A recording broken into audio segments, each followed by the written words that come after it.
Hello ನಮಸ್ತೆ students, welcome back to anti clock coaching academy. ನಾನು Nikhilesh, anti clock coaching ಅಕಾಡೆಮಿಯಿಂದ. Students, ಈ ಒಂದು ವಿಡಿಯೋದಲ್ಲಿ ನಾನು ಅಂದ್ರೆ ಹಿಂದಿನ ವಿಡಿಯೋದಲ್ಲಿ computer science with specialisation like artificial intelligence, machine learning, computer science with data science, computer science with cyber security and computer science and business system, ಇದಿಷ್ಟು ಬ್ರಾಂಚ್ಗಳ ಮಧ್ಯೆ ರಿವ್ಯೂ ಅನ್ನ ಕೊಟ್ಟಿದ್ದೇನೆ students. What are the differences, ಯಾವ ಸಬ್ಜೆಕ್ಟ್ಸ್ಗಳು differ ಆಗುತ್ತೆ, computer ಸೈನ್ಸ್ಗೂ ಮತ್ತೆ ಕಂಪ್ಯೂಟರ್ ಸೈನ್ಸ್ ವಿತ್ ಸ್ಪೆಷಲೈಸೇಷನ್ ಏನು ಡಿಫರೆನ್ಸ್ ಅನ್ನೋದನ್ನ ಹಿಂದಿನ ವಿಡಿಯೋದಲ್ಲಿ ನಾನು ಹೇಳಿದ್ದೇನೆ. ಅದರ ಹಿಂದಿನ ವಿಡಿಯೋದಲ್ಲಿ ನಾನು ಕಂಪ್ಯೂಟರ್ ಸೈನ್ಸ್ ಮತ್ತೆ ಇನ್ಫಾರ್ಮೇಶನ್ ಸೈನ್ಸ್ ನ ಮಧ್ಯೆ ಏನು ಡಿಫರೆನ್ಸ್ ಇದೆ ಅಂತ ಹೇಳಿದ್ದೇನೆ. ಯಾಕಂತ ಕೇಳಿದ್ರೆ ತುಂಬಾ ಸ್ಟೂಡೆಂಟ್ಸ್ ಗಳಿಗೆ ಕನ್ಫ್ಯೂಷನ್ಸ್ ಇದ್ದಿತ್ತು, ಅದಕ್ಕೋಸ್ಕರ ಇದನ್ನ ಮಾಡ್ತಾ ಇದ್ದೇನೆ. ಓಕೆ ಸ್ಟೂಡೆಂಟ್ಸ್, ಈ ಒಂದು ವಿಡಿಯೋದಲ್ಲಿ ನಾನು ಏನ್ ಮಾಡ್ತಾ ಇದ್ದೇನೆ ಕೇಳಿದ್ರೆ, ಈ ಒಂದು ವಿಡಿಯೋ ತುಂಬಾ ಚಿಕ್ಕದಾಗಿರುತ್ತೆ. ಇದರಲ್ಲಿ completely specialization, computer science with AIML, computer science with data science, computer science with artificial intelligence and machine data science, ಅದು ಮತ್ತೆ ಓನ್ಲಿ ಸ್ಪೆಷಲೈಸೇಷನ್.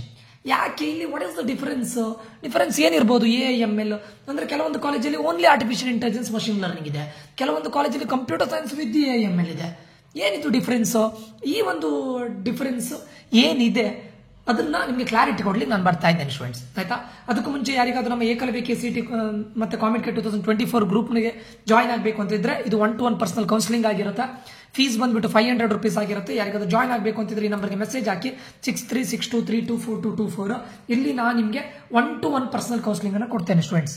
ನಾನು ಓವರ್ ದ ಕಾಲ್ ನಿಮ್ಮನ್ನ 1-to-1 ಪರ್ಸನಲ್ ಕೌನ್ಸಿಲಿಂಗ್ ಕೊಡ್ತೇವೆ. ಯಾವ ಕಾಲೇಜನ್ನು ಎಲ್ಲಿ ಇಡಬೇಕು ನಿಮ್ಮ ಗ್ರೂಪಿಗೆ ಸರಿಯಾಗಿ ಅದನ್ನ ನಾವು ಇಲ್ಲಿ ಕೊಡ್ತೇವೆ. ಪ್ಲಸ್ ಇದು completely over the phone call ಆಗಿರುತ್ತೆ. ಮತ್ತೆ ನಿಮ್ಮನ್ನ ಗ್ರೂಪಿಗೆ ಆಡ್ ಮಾಡ್ತೇವೆ ನಾವು, ಏಕಲವ್ಯ ಗ್ರೂಪಿಗೆ. ಜಾಯ್ನ್ ಆಗಬೇಕು ಅಂತಿದ್ದವರು ಆದಷ್ಟು ಬೇಗ ಜಾಯ್ನ್ ಆಗಿ ಈ ಒಂದು ನಂಬರ್ಗೆ ಮೆಸೇಜ್ ಹಾಕಿ. ಓಕೆ, 500 rupees ಫೀಸ್ ಇರುತ್ತೆ. ಓಕೆ ಸ್ಟೂಡೆಂಟ್ಸ್, ಈಗ ನಾನು ನಿಮಗೆ ಸಿಂಪಲ್ ಇದು computer science with specialisation and completely specialisation ಇದ್ರ ಬಗ್ಗೆ ಹೇಳ್ತಾ ಇದ್ದೇನೆ. ಓಕೆ ನೋಡಿ, ನಿನ್ನೆನ ವಿಡಿಯೋಲಿ ನಾನು ಕಂಪ್ಯೂಟರ್ ಸೈನ್ಸ್ ವಿತ್ ಸ್ಪೆಷಲೈಸೇಷನ್ ಹೇಳಿದ್ದೇನೆ. ಏನ್ ಹೇಳಿದ್ದೇನೆ ನಿನ್ನೆ? ಥರ್ಡ್ ಸೆಮ್ ಅಲ್ಲಿ ಏನಾಗುತ್ತೆ ಅಂತ ಹೇಳಿದ್ದೇನೆ. ಈಗ computer science with artificial intelligence, ಇನ್ನೊಂದು computer science with artificial intelligence and machine learning, ಅದ್ರ ಬಗ್ಗೆ ಮಾತಾಡಿದ್ದೇನೆ. And computer science with data science ಅದ್ರ ಬಗ್ಗೆ ಮಾತಾಡಿದ್ದೇನೆ. ಇಲ್ಲಿ ನೋಡಿ, ಈ ಕಂಪ್ಯೂಟರ್ ಸೈನ್ಸ್ ವಿತ್ AIML ಆಯ್ತಲ್ಲ, ಈಗ computer only AIML. What are the difference between computer science with AIML and only AIML complete specialisation? ಏನು ಡಿಫರೆನ್ಸ್ ಗಳು ಇರಬಹುದು ಅನ್ನೋದನ್ನ ಈ ಒಂದು ವಿಡಿಯೋದಲ್ಲಿ ನಾನು ನಿಮ್ಗೆ ಹೇಳ್ತಾ ಇದ್ದೇನೆ ಸ್ಟೂಡೆಂಟ್ಸ್, ಆಯ್ತಾ? ವಾಟ್ ಆರ್ ದ ಡಿಫರೆನ್ಸ್ ಅಂತ. ಇಲ್ಲಿ ಸಿಂಪಲ್ ಡಿಫರೆನ್ಸ್ ಅಂತ ಏನಿಲ್ಲ ಸ್ಟೂಡೆಂಟ್ಸ್. ನ್ಯಾಚುರಲ್ ಲ್ಯಾಂಗ್ವೇಜ್ ಪ್ರಾಸೆಸಿಂಗ್, ಯಾವುದರಲ್ಲಿ ಥರ್ಡ್ ಸೆಮ್ ಅಲ್ಲಿ ನೀವು ಕಂಪ್ಯೂಟರ್ ಸೈನ್ಸ್ ವಿತ್ ಸ್ಪೆಷಲೈಸೇಷನ್ ಏನು ಓದ್ತೀರಾ ಎಲ್ಲದೂ ಸೇಮ್. ಎಲ್ಲಿ? Artificial intelligence and machine learning. Fourth sem ಅಲ್ಲಿ ಕಂಪ್ಯೂಟರ್ ಸೈನ್ಸ್ ವಿತ್ ಸ್ಪೆಷಲೈಸೇಷನ್ ಏನು ಓದ್ತೀರಾ ಎಲ್ಲದೂ ಸೇಮ್, ಅದೇ ಸಬ್ಜೆಕ್ಟ್ಸ್ಗಳು. ಫಿಫ್ತ್ ಸೆಮ್ ಅಲ್ಲಿ ಕಂಪ್ಯೂಟರ್ ಸೈನ್ಸ್ ವಿತ್ ಸ್ಪೆಷಲೈಸೇಷನ್ ಏನು ಓದ್ತೀರಾ ಎಲ್ಲದೂ ಸೇಮ್. ಅರ್ಥ ಆಯ್ತಾ? ಸಿಕ್ಸ್ತ್ ಸೆಮ್ ಅಲ್ಲಿ ಪ್ರತಿ ಒಂದು ಸಬ್ಜೆಕ್ಟ್ಗಳು same. Machine learning same, professional elective same, project phase 1 same, machine learning lab same. ಒಂದೇ ಒಂದು extra subject natural language processing. ಅರ್ಥ ಆಯ್ತಾ? ಎಕ್ಸ್ಟ್ರಾ ಅಂತಲ್ಲ, ಒಂದು ಸಬ್ಜೆಕ್ಟ್ ಅಲ್ಲಿ ಇದಾಗ್ತದೆ, ಸ್ವಾಪ್ ಆಗ್ತಾ ಇದೆ ಅಷ್ಟೇ, natural language processing. Seventh sem ಅಲ್ಲಿ ಒಂದು ಸಬ್ಜೆಕ್ಟ್ ಎಕ್ಸ್ಟ್ರಾ ಇದೆ. ಇಲ್ಲಿ ನೋಡಿ, artificial intelligence and machine learning specialisation ಅಲ್ಲಿ ML2 ಇದೆ. ಎಲ್ಲಿ? ಸೆವೆಂತ್ ಸೆಮ್ ಅಲ್ಲಿ. ಇಲ್ಲೂ ಕೂಡ ML2 ಇದೆ, ಸೇಮ್.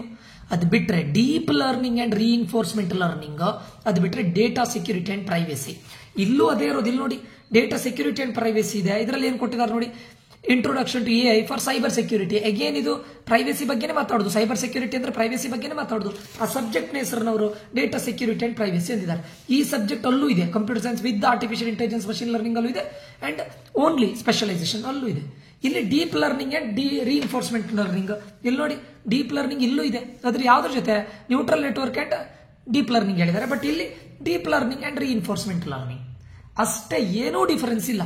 ಸಿಂಪಲ್ ಏನೋ ಒಂದೋ ಎರಡು ಸಬ್ಜೆಕ್ಟ್ ಡಿಫರ್ ಆಗ್ತಾ ಇದೆ. ಅಂಡ್ ಫೈನಲ್ 8th ಸೆಮ್ ಅಲ್ಲಿ ಎಲ್ಲದೂ ಸೇಮ್. ಪ್ರೊಫೆಷನಲ್ ಎಲೆಕ್ಟಿವ್ ತಗೊಳ್ಬೇಕು ಬೇಸ್ಡ್ ಆನ್ ನೀವು ಯಾವ ಸ್ಪೆಷಲೈಸೇಷನ್ ಮಾಡಿದ್ರೆ ಅದು NPTEL ಅದೆಲ್ಲ ನಿನ್ನೆ ಹೇಳಿದ್ದೆ, ಸೇಮ್ ಟು ಸೇಮ್. ಈಗ AIDS ಅಂದ್ರೆ artificial intelligence with data science ಏನಂದ್ರೆ ಏನೂ ಡಿಫರೆನ್ಸ್ ಇಲ್ಲ. ಸೆವೆಂತ್ ಸೆಮ್ ಅಲ್ಲಿ deep learning and reinforcement learning. ಇಲ್ಲಿ ನೋಡಿ, ಆರ್ಟಿಫಿಷಿಯಲ್ ಇಂಟೆಲಿಜೆನ್ಸ್ ಮಷಿನ್ ಲರ್ನಿಂಗ್ ತಗೊಂಡಾಗ ಏನು ಓದ್ತಿರಲ್ಲ ಅದೇ, ಆಯ್ತಾ? ಡೇಟಾ ಸೆಕ್ಯೂರಿಟಿ ಅಂಡ್ ಪ್ರೈವೇಸಿ, ಇಲ್ಲಿ ಏನು ಓದ್ತಾ ಇದ್ದೀರಿ ನೋಡಿ, ಅದನ್ನೇ ಇಲ್ಲಿ ಓದ್ತಾ ಇರೋದು. ಏನಂದ್ರೆ ಏನೂ ಡಿಫರೆನ್ಸ್ ಇಲ್ಲ. ಯಾವ್ದ್ರಲ್ಲಿ ನೋಡಿ, computer science with data science ಹೇಳಿದ್ದೆ ನಾನು. Computer science with data science ಏನು ಹೇಳಿದ್ಯಲ್ಲ ಅದೆಲ್ಲದೂ ಇರುತ್ತೆ ನಿಮಗೆ. ಬಿಗ್ ಡೇಟಾ ಅನಾಲಿಟಿಕ್ಸ್, AIML ಎಲ್ಲದೂ ಇರುತ್ತೆ. ಅದ್ರ ಜೊತೆ ಒಂದೇ ಒಂದು ಏನಂತ ಹೇಳಿದ್ರೆ ಡೀಪ್ ಲರ್ನಿಂಗ್. ಯಾಕೆ ಹೇಳಿ, ಇಲ್ಲಿ ಆರ್ಟಿಫಿಷಿಯಲ್ ಇಂಟೆಲಿಜೆನ್ಸ್ ಬರುತ್ತಲ್ಲ, ಸೊ ಇಲ್ಲಿ artificial intelligence and machine learning ಅಲ್ಲಿ ಏನಿದೆ, deep learning and reinforcement learning ಇದೆಯಲ್ಲ ಅದನ್ನು ಇಲ್ಲಿ ಇಂಟ್ರೊಡ್ಯೂಸ್ ಮಾಡಿದ್ದಾರೆ. ಅಂಡ್ ಇಲ್ಲಿ ಡೇಟಾ ಸೆಕ್ಯೂರಿಟಿ ಅಂಡ್ ಪ್ರೈವಸಿ ಇದೆ, ಅದನ್ನು ಇಲ್ಲಿ ಇಂಟ್ರೊಡ್ಯೂಸ್ ಮಾಡಿದ್ದಾರೆ. ಉಳಿದಿದ್ದು as it is computer science and engineering with data science ಅಲ್ಲಿ ಏನ್ ಮಾಡ್ತೀರಾ ನೋಡಿ ಅದು ಇದ್ದೇ ಇರುತ್ತೆ. ಪ್ಲಸ್ AIML ಏನ್ ಮಾಡ್ತೀರಾ ಅದೊಂದು 2 ಸಬ್ಜೆಕ್ಟ್, ಎರಡನ್ನು ಕಂಬೈನ್ ಮಾಡಿದ್ದಾರೆ ಅಷ್ಟೇ. ಏನ್ ಡಿಫರೆನ್ಸ್ ಏನಿಲ್ಲ. Computer science with artificial intelligence, computer science with data science ಅದನ್ನ ಕಂಬೈನ್ ಮಾಡಿ artificial intelligence and data science ಅಂತ ಮಾಡಿದ್ದಾರೆ ಅಷ್ಟೇ. ಆಯ್ತಾ. Finally data science complete data science ಇದು ಕಂಪ್ಲೀಟ್. ಇಲ್ಲಿ ಆರ್ಟಿಫಿಷಿಯಲ್ ಇಂಟೆಲಿಜೆನ್ಸ್ ಡೇಟಾ ಸೈನ್ಸ್, ಇಲ್ಲಿ ಓನ್ಲಿ ಡೇಟಾ ಸೈನ್ಸ್. ಒಂದೇ ಒಂದು 5th ಸೆಮ್ ಅಲ್ಲಿ NoSQL ಡೇಟಾಬೇಸ್ ಒಂದು ಇರುತ್ತಷ್ಟೇ, ಮತ್ತೆ ಯಾವುದಿಲ್ಲ. ಡಿಫರೆನ್ಸ್ ಅಂದ್ರೆ ಲಿಟ್ರಲಿ ಏನು ಡಿಫರೆನ್ಸ್ ಇಲ್ಲ. ಗೊತ್ತಾಯ್ತಾ. Computer science and engineering with data science ಒಂದೇ, with data completely data science ಒಂದೇ. ಈಗ ನೀವು ಅನ್ಕೊಂಡಿರ್ಬೋದು ಮತ್ತೆ ಯಾಕೆ ಸರ್ ಕೆಲವೊಂದು ಕಾಲೇಜಲ್ಲಿ ಕಂಪ್ಯೂಟರ್ ಸೈನ್ಸ್ ವಿತ್ ಮಾಡಿದ್ದಾರೆ, ಕೆಲವೊಂದರಲ್ಲಿ only data science only AIML ಮಾಡಿದ್ದಾರೆ. ಸ್ಟಾರ್ಟಿಂಗ್ ಅವ್ರು ಮಾಡಿದ್ದು AIML DS ಅಂತ. ಯಾವಾಗ ಸ್ಟಾರ್ಟಿಂಗ್ AIML ಓನ್ಲಿ ಸ್ಪೆಷಲೈಸೇಷನ್. ಏನಾಯ್ತು ಅಂತ ಕೇಳಿದ್ರೆ ಇದು artificial intelligence and machine learning ಅಂತ ಕೊಟ್ಟಾಗ ಸ್ಟೂಡೆಂಟ್ಗಳಿಗೆ ಸ್ವಲ್ಪ ಕನ್ಫ್ಯೂಷನ್ ಆಯ್ತು. ಮೇ ಬಿ ಇದು ಕಂಪ್ಲೀಟ್ಲಿ ಸ್ಪೆಷಲೈಸೇಷನ್ ಇರಬೇಕು. ಡೇಟಾ ಸೈನ್ಸ್ DS ಅಂತ ಕೊಟ್ಟಾಗ ಇದು ಕಂಪ್ಲೀಟ್ಲಿ ಸ್ಪೆಷಲೈಸೇಷನ್ ಇರಬೇಕು ಅಂತ ಯಾರು ಇದನ್ನ ತಗೊಳ್ಳಿ ಸ್ವಲ್ಪ ಮನ್ಸು ಮಾಡಲಿಲ್ಲ. ಯಾವಾಗ ನೀವು ನೋಡ್ಬೇಕಾಗಿದೆ ಏನ್ ಗೊತ್ತುಂಟು, ಸಿಲೆಬಸ್ ಅನ್ನು ನೋಡ್ಬೇಕು ಸ್ಟೂಡೆಂಟ್ಸ್, ಮತ್ತೇನಿಲ್ಲ. ಯಾರ್ಯಾರೋ ಏನೇನೋ ಹೇಳ್ತಾರಂತ ನೋಡ್ಕೊಳ್ಳೋದಲ್ಲ, ಯಾರು ಗೊತ್ತಿಲ್ಲದವ್ರು ಏನೇನೋ ಮಾತಾಡ್ತಾರಂತ ಅದನ್ನ ಕೇಳೋದಲ್ಲ. ಸಿಲೆಬಸ್ ಅನ್ನು ನೋಡ್ಕೊಳ್ಳಿ, ಸಬ್ಜೆಕ್ಟ್ಸ್ಗಳು ಸೇಮ್ ಆಗಿರುತ್ತೆ. What is the difference? ಇದನ್ನು ನೋಡಿದಾಗ ತುಂಬಾ ಸ್ಟೂಡೆಂಟ್ಸ್ಗಳು ಇದನ್ನ ತಗೊಳ್ಳಿಕ್ಕೆ ಹೆದರ್ಕೊಂಡ್ರು.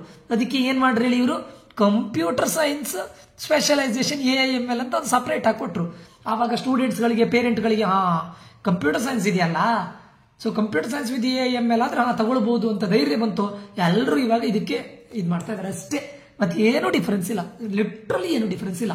1-2 ಸಬ್ಜೆಕ್ಟ್ಗಳು ಆಚೆ ಈಚೆ ಆಗುತ್ತೆ ಬಿಟ್ರೆ ಮತ್ತೆ ಏನು ಡಿಫರೆನ್ಸ್ ಇಲ್ಲ. ಓಕೆ, ಎಲ್ಲರೂ ಕೇಳ್ತಾ ಇದ್ರು ಸರ್ ಸ್ಪೆಷಲೈಸೇಷನ್ ಅಲ್ಲಿ ಏನ್ difference, computer science with specialisation ಏನ್ ಡಿಫರೆನ್ಸ್?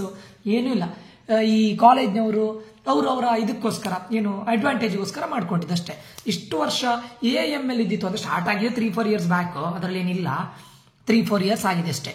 AIML ಇದ್ದಿತ್ತು, ಅದನ್ನ ಇವಾಗ ಕಂಪ್ಯೂಟರ್ ಸೈನ್ಸ್ ವಿತ್ AIML ಮಾಡ್ತಾ ಇದ್ದಾರೆ. ಆವಾಗ ಪೇರೆಂಟ್ಗಳಿಗೆ ಸ್ಟೂಡೆಂಟ್ಗಳಿಗೆ ಇದು computer science with AIML, computer science with data science ಇದ್ರೆ ಇದು ಕಂಪ್ಯೂಟರ್ ಸೈನ್ಸ್ ಇದ್ರೆ ಬ್ರಾಂಚು, ಕಂಪ್ಲೀಟ್ ಸ್ಪೆಷಲೈಸೇಷನ್ ಅಲ್ಲ ಅಂತೇಳಿ ಒಂದು ಐಡಿಯಾದಿಂದ ಅವ್ರು ಬಂದು ಜಾಯ್ನ್ ಆಗ್ತಾರಂತ ಇದು ಮಾಡಿದಷ್ಟೇ, ಮತ್ತೆ ಏನು ಡಿಫರೆನ್ಸ್ ಇಲ್ಲ. ಅರ್ಥ ಆಯ್ತಾ? ಸೊ ಇದೆಲ್ಲ ಟ್ಯಾಕ್ಟಿಕ್ಸ್ ಸ್ಟೂಡೆಂಟ್ಸ್, ನಿಮ್ಮನ್ನು ಇದು ಮಾಡೋ ಟ್ಯಾಕ್ಟಿಕ್ಸ್ ಅಷ್ಟೇ, ಮತ್ತೇನು ಇದರಲ್ಲಿ ಹೊಸದಾಗಿ ಏನಿಲ್ಲ. ಹೋಪ್ ಇದು ಅಂಡರ್ಸ್ಟ್ಯಾಂಡ್ ಆಗಿದೆ ಅಂತ ಅನ್ಕೊಳ್ತೇನೆ. ನೀವು ನಾನು ನೋಡಿ ಅಲ್ಟಿಮೇಟ್ ಆಗಿ ಇಲ್ಲಿ ನೀವು CSC ತಗೊಳ್ಳೋದು ಒಂದೇ, ISC ತಗೊಳ್ಳೋದು ಒಂದೇ. CSC with any specialization except ನಿಮ್ಗಲ್ಲಿ ಸ್ಪೆಷಲೈಸೇಷನ್ ಯಾವ್ದಾದ್ರೂ ಓಕೆ ಸ್ಟೂಡೆಂಟ್ಸ್, ಎಕ್ಸೆಪ್ಟ್ ಯಾವ್ದು ಗೊತ್ತುಂಟ, CYCS ಸೈಬರ್ ಸೆಕ್ಯೂರಿಟಿ ಸ್ವಲ್ಪ ಜಾಸ್ತಿ ಇದೆ, ಮತ್ತೆ ಕಂಪ್ಯೂಟರ್ ಸೈನ್ಸ್ ಅಂಡ್ ಡಿಸೈನ್ ಇದೆ ನೋಡಿ, ಇದು ಸ್ವಲ್ಪ ಸಬ್ಜೆಕ್ಟ್ಸ್ಗಳು ಸ್ವಲ್ಪ ಡಿಫರ್ ಇದೆ, ಒಂದು ಜಾಸ್ತಿ more number of subjects are different ಇದರಲ್ಲಿ when you compare it with computer science ISC ಇದರಲ್ಲಿ.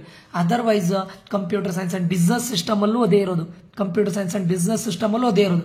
ಯಾರು ಹೇಳ್ತಾ ಇದ್ರು computer science and business system particularly TCS ಅವರಿಗೆ ಏನದ ಹಾಗಾಗೋ ಚಾನ್ಸ್ ಇದೆಯಾ ನೋಡಿ.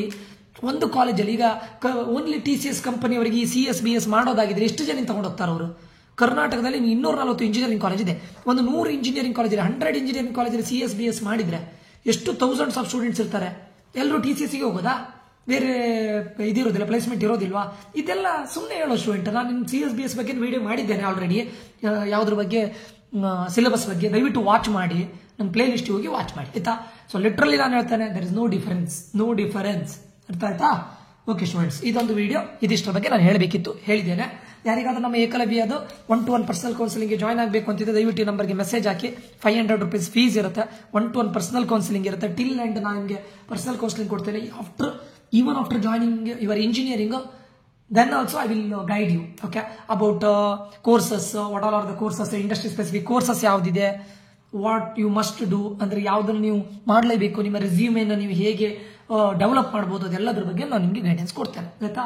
ಅದೇ ಮುಂದೆ ನಾನು ಈಗ ಯೋಚನೆ ಮಾಡಿದ್ದೇನೆ KCET ಮತ್ತೆ ಜಾಬ್ ರಿಲೇಟೆಡ್ ಕೋರ್ಸ್ ಅನ್ನ, ನಾನು ಪೇಯ್ಡ್ ಕೋರ್ಸ್ ಅನ್ನ ನಮ್ಮ ಯೂಟ್ಯೂಬ್ ಅಲ್ಲಿ ಮಾಡ್ತಾ ಇದ್ದೇನೆ.